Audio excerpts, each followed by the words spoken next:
Olá, meus amigos aí pelo mundo afora, que estão com vontade, né? Brasileiros que estão com vontade aí de vir pro Japão.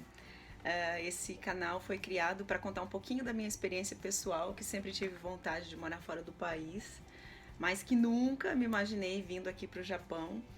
Mas tem algumas coisinhas que eu gostaria de que alguém tivesse me falado antes de eu vir aqui pro Japão, né? Então, assim, foram coisas que faltaram, foram algumas que eu fiz, deram certo, outras não. Então, eu tô deixando aqui para vocês em vídeos individuais algumas coisas que você deve pensar ou deve fazer antes de vir para o Japão. A primeira que eu deixei no vídeo anterior é fazer um check-up de saúde, e lá eu dou todas as dicas e tudo que você precisa fazer ou pensar antes de vir. E a segunda dica que eu tenho para você antes de sair do país, do Brasil, né? Ou antes de vir para qualquer país, é aprender um pouquinho da língua e da cultura desse país, né? E isso é de suma importância, né? Então, o que você que quer vir para o Japão, a primeira coisa, no Japão eles têm dois tipos de alfabeto, né? Um que chama hiragana e o katakana. Os dois, vamos dizer assim, seriam, por exemplo, a letra A, K, vamos dizer, que é o que começa, né? K.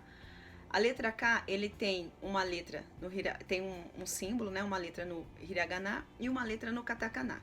O hiragana, ele é usado para escrever palavras comuns do dia a dia, nomes de objetos e tudo mais.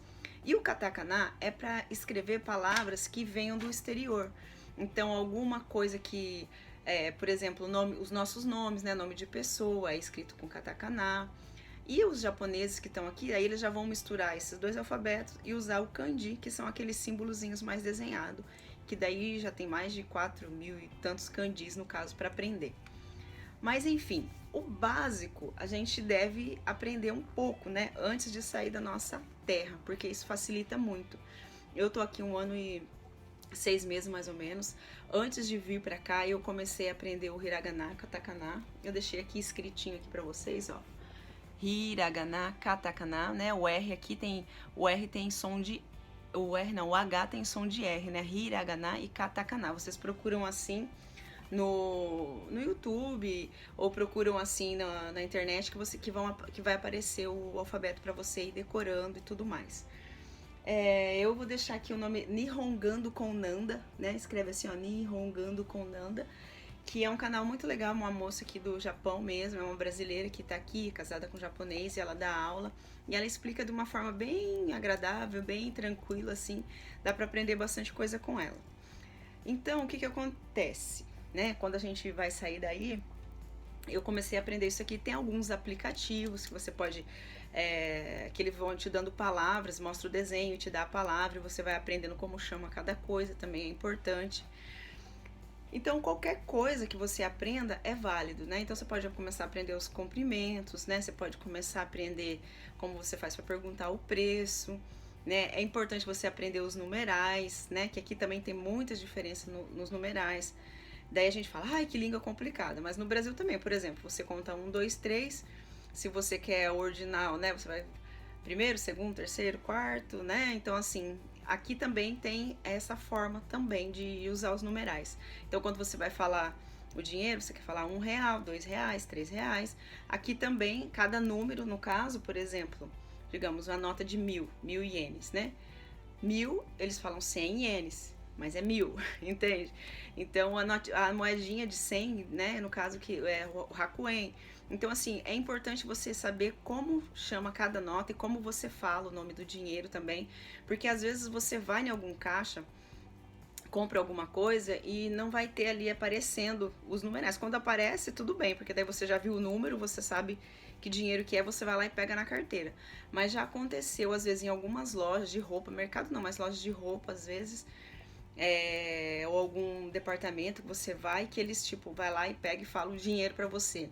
Ou você vai passar, por exemplo, nas pistas, né? No caso, você vai entrar numa pista e eles vão te falar, às vezes está anotado ali, mas na hora que você está passando na Cosoco, né? No caso, que é uma pista que você, como se fosse um pedágio, você paga aqui. Então, às vezes ele te fala o valor e às vezes já aconteceu comigo, eu não entendia, não sabia qual é o valor que ele estava falando. Aí dava uma nota de 5.000 para ele Aí ele, tipo, era tipo centavos, ele dava uma nota de 5 mil, porque eu não sabia quanto que ele tava falando, e ele tem que voltar aquele monte de troco. E, na verdade, eles querem que você já dá meio que trocadinho para eles o dinheiro. Então, é muito importante você aprender a língua. E como eu aprendi só um pouquinho, e chegando aqui, eu já fui na primeira firma que eu trabalhei, tinha brasileiros, tinha japoneses também, mas eu trabalhava no meio de brasileiros, eu tinha os chefes que eram brasileiros, então a gente não tinha necessidade de aprender, vamos dizer assim, se você não quisesse, não precisaria, eles não exigiam isso como requisito para trabalhar lá.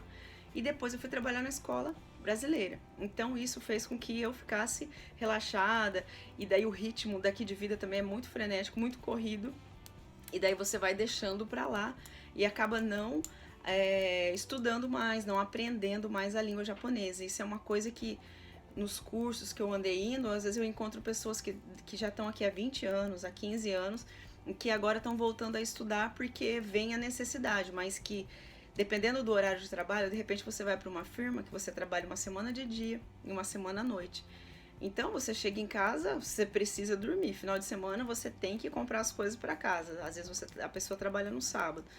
Então fica com pouco tempo. Então se a pessoa realmente não tiver uma disposição e não fizer uma opinião, ele não estuda aqui, porque dependendo do tipo de trabalho que você vem para fazer, você acaba deixando para lá. Então uma dica que eu deixo, assim que você chegar aqui, já vá estudando, já vá aprendendo. No começo, assim, tipo, o nome dos objetos da casa eu pegava, deixa eu ver se aqui tem alguns. Tem tipo umas etiquetinhas assim, que são lembretinhos que você cola, né, pra colocar no meio do livro. Então eu colocava aquelas etiquetinhas, escrevia o nome das coisas, né, mesa, table, eles falam, né, o nome dos objetos dentro de casa e deixava colado, assim. Então sempre que eu olhava, eu vi o nome da cadeira em japonês, vi o nome da mesa em japonês, sapato, tudo assim. Então eu ia colocando o nome das coisas, que facilitou um pouco para mim aprender um pouco de nomes de objetos. Mas sempre que a gente chega, a gente tem que se registrar na prefeitura. E o que eu falei, se você não tá vindo, você, seu marido, ninguém sabe falar, se ninguém da sua casa sabe falar, então prefira vir numa região onde tem mais concentração de brasileiro. Por quê? Porque daí nas repartições públicas, você vai ter alguém, vai ter tsuyako, que são os tradutores, vai ter alguém para te ajudar. Algumas empreiteiras, os tantoshis, que são tipo seus agenciadores de viagem, vão estar junto com você e vão estar fazendo esse tipo de serviço para você de início. Mas depois, para um médico, para fazer uma compra, para comer, para fazer tudo, você vai precisar se virar, né? Então, e outra coisa, o tradutor, o Google Tradutor não traduz como 100%, então você só mais ou menos imagina, tá?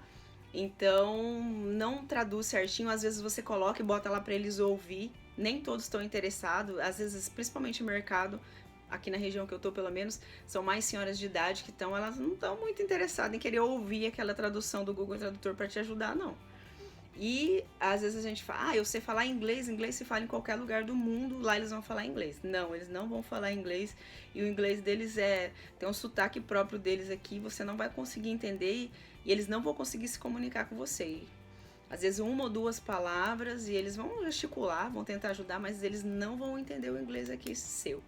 Então, você não vem pensando que você vai conseguir se comunicar aqui em inglês, que você não vai conseguir. É bem difícil mesmo.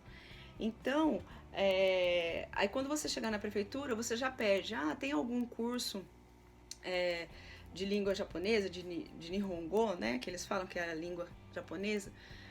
Aí eles vão te indicar. Geralmente, aqui na minha região, na minha cidade, tem o Centro Internacional de Toyohashi, que é da cidade. Então, lá no Centro Internacional, tem aulas de sábado e domingo, que você paga uma taxinha mínima, tipo, acho que 500 ienes, e você faz 3 meses de aula. Só que os professores são japoneses. Eu fui fazer curso lá assim que eu cheguei. Tem de inglês também, tem de outras línguas também. Só que é difícil você não entender nada, não saber nada, e uma pessoa em japonês explicando japonês pra você. Então, quer dizer, o professor escrevia lá, colocava, então, tipo assim, ainda tem o romandi, né, que no caso que, em vez de traduzir a letrinha, ele escreve como se fosse em português ali pra você, K, aí ele vai colocar K, né, então quando você vai aprender as sílabas, eles vão colocar em romandi ali pra você conseguir ler. Só que, por exemplo, ele vai te ensinar ringo, que é maçã, tá, mas daí você aprendeu ringo, aprendeu a ler ringo, mas você não sabe o que é, então você precisa ainda descobrir o que é. Aí o professor vai procura lá num livro uma maçã para te mostrar que aquele iringo lá é maçã, entendeu? Então, assim, eu acho uma aula muito dificultosa, muito trabalhoso você aprender direto com o japonês. Aí o que que eu falo? Aqui nos Dantes são tipo umas habitações da prefeitura. Tipo, às vezes tem lugar que é 5 prédios, outros tem lugar que é mais blocos de prédios de até 5 andares, que são da prefeitura, que são moradias mais baratas, que a gente pode morar também. Só que para você morar lá, você já tem que estar trabalhando há um tempo aqui, tem que ter um comprovante, né, de quanto você ganha e tudo mais. Mas lá nesses Dantes sempre tem um salão de festa, umas salas que eles alugam lá no meio, que eles usam para fazer esse tipo de aula. Aqui em Toyohashi, na região do Atadante, tem um curso lá que é tipo segunda e sexta, das 7 da noite, 7, 8, 9, das 7 às 9, ou das 7h30 às 9, uma coisa assim. E daí você paga tipo 2.000 ienes, mas tem 2 aulas, e daí tem professor em japonês, mas tem a professora em português, que ela fala com você em português, explica, para tirar suas dúvidas. E tem muito filipinos também que tem vindo, que também falam inglês, que daí depois você pode fazer o bate-papo e aprender com eles. Então eu vou falar assim, que se você não chegar e não pegar firme, você desanima, assim como eu cheguei e desanimei, não peguei firme. Agora que eu voltei, tô tentando, né, vários amigos me deram o livro, me deram um monte de coisa aqui. Tem esse livro aqui que é bem legal, foi um amigo do meu filho que emprestou, que a gente tá olhando, que é 365 kanjis, um kanji para cada dia do ano. Então você pega um kanji e você vai estudar ele certinho, você vai aprender, vai fazer esforço de tentar aprender um kanji por dia, no caso, né? E também tem a maneira certa de escrever. Então, uma coisa eu te falo, se você não gosta de regras, não venha pro Japão, porque aqui é tudo cheio de regra, até o jeito de você escrever. Pode a letra tiver parecida, você fala, não, mas tá igualzinho a letra. Não, se você puxou o bolzinho de trás pra frente, de frente pra trás, não vai estar igual e eles vão conseguir identificar. Parece que eles têm uma mágica, mas realmente tem os terminais, né? Um jeito certo de escrever também o hiragana, o katakana, o kanji. Então, venha preparado, se intere, comece a aprender, comece a assistir esses vídeos do YouTube, comece a treinar a escrita, pegue um livro lá, pegue na internet a maneira correta de escrever e já vá começando a treinar para que você crie a sua própria independência, porque você já pensou, você vir para um país e ficar dependendo das pessoas? É o que acontece e é o que é muito estressante. No começo é tudo lindo, maravilhoso, gente, mas depois você ter que tá na fábrica, te deu uma dor, você tem que pedir para alguém explicar e você nem sabe se aquela pessoa tá explicando realmente aquilo que você tá precisando. Você vai no médico, você tem que contar o seu problema para aquela pessoa que é a tradutora, que é um outro brasileiro, que nem sempre os brasileiros querem, por mais às vezes eu já vi gente que trabalha com isso, mas às vezes não traduz 100%, você não sabe até que grau de proficiência que aquela pessoa tá. Então, quando você for contratar um tradutor, aqui no Japão tem alguns cursos que vão te dando graus de proficiência que a pessoa tem. Então, tipo, grau 1, 2, 3, 4, 5. Então, você veja qual o grau que aquela pessoa tem para ver se realmente ela consegue estar inteirada e traduzir com precisão aquilo que você precisa. Geralmente, médico, negócio de advogado, essas coisas de papelada é uma linguagem mais difícil, mais culta. Então, realmente, a pessoa tem que ter uma língua de proficiência, tem que ter um nível de proficiência que ele saiba ler e escrever a língua japonesa. Então, é uma coisa séria, tá, gente? Antes de vir pra cá, procura se inteirar, procura aprender um pouquinho mais do japonês. E chegando aqui, não desanime por nada desse mundo, porque senão você sempre vai depender de alguém. Se você não depender pela amizade, nem todo mundo tá disposto aqui a te ajudar. Graças a Deus, eu sempre encontrei pessoas boas, mas não é o que a maioria. As pessoas trabalham muito, nem todo mundo tem esse tempo. E outra coisa, você não vai ter a sua independência para fazer as coisas sozinho, né? Você vai comprar uma geladeira, como é que você vai negociar, como é que você vai fazer sozinho? Você chega aqui pela empreiteira, eles te colocam no apartamento, vão lá, fazem todos os trâmites para você. Se depois você quer alugar um outro apartamento, se você quer fazer um outro contrato, você vai precisar de uma pessoa intermediar para você e nunca ter a certeza se aquela pessoa realmente está fazendo o correto para você. É muito estressante. Pra mim, é muito estressante. Então, assim, o que ainda pra mim releva, porque eu tenho meu marido que entende um pouco mais. Eu tenho uma cunhada aqui que fala mais, meu cunhado, que já estão aqui há anos. Tem algumas pessoas que já fazem trabalhos, assim, de tradução pra eles de todo o tempo que eles estão aqui no Japão, que já são de confiança dele. Então isso já ajuda porque eu já tinha esse respaldo aqui, mas para quem chega nu e cru depois ter que procurar tudo isso e pessoas de confiança, às vezes a gente quebra a cara um pouquinho até achar. Então tente se informar, tente saber o máximo que você conseguir da língua japonesa, dos numerais e dos costumes daqui também. Grande beijo a todos, Matane, bye bye!